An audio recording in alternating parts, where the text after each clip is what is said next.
वैसे तुर्की के राष्ट्रपति एर्दोआन अकेले नहीं हैं जो खलीफा बनने की ख्वाहिश पालकर बैठे हैं। इस रेस में एक नहीं बल्कि 3 देश शामिल हैं।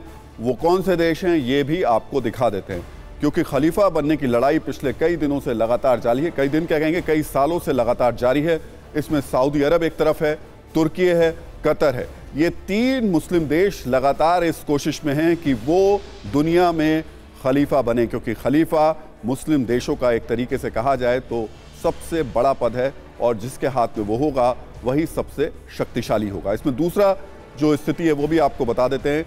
तुर्की तो हमने आपको बता दिया, सऊदी अरब की जगह खुद को तुर्की देखना चाहता है और खलीफा बनने का सपना वो लगातार दे रहा है। इस रेस में कतर का नाम भी शामिल है जो हमने आपको बताया।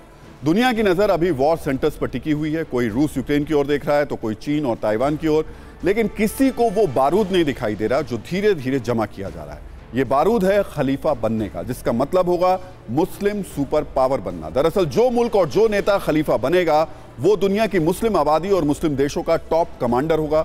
वो मुसलमानों का ग्लोबल नेता बन जाएगा। मुस्लिम देश उसे फॉलो करेंगे। उसकी सत्ता दुनिया के 2 बड़ी ताकतों यानी अमेरिका और रूस के बराबर हो जाएगी, क्योंकि उसके पीछे दुनिया की सबसे बड़ी आबादी और सबसे धनवान देश होंगे। जो खलीफा बनेगा उसके हाथ में कट्टरपंथी विचारधारा वाले संगठनों और देशों का रिमोट कंट्रोल भी होगा। शायद आपको अब समझ आ गया होगा कि आखिर खलीफा के लिए ये जंग क्यों हो रही है। तो वाया कश्मीर तुर्की एक बहुत बड़ी साजिश कर रहा है, जिसके सामने आने के बाद देश की सुरक्षा एजेंसियां यकीनी तौर पर सतर्क हो गई होंगी। करीब 98 साल बाद एर्दोआन फिर तुर्की को खिलाफत का केंद्र बनाना चाहते हैं।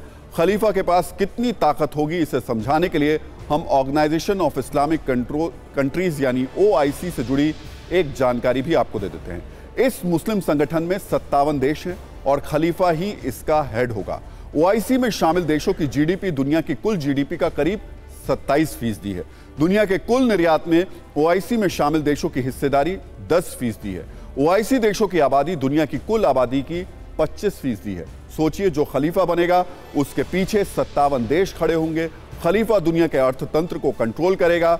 यही वो ताकत है जो 98 साल बाद एर्दोआन को खलीफा की जंग के मुकाम तक ले गई।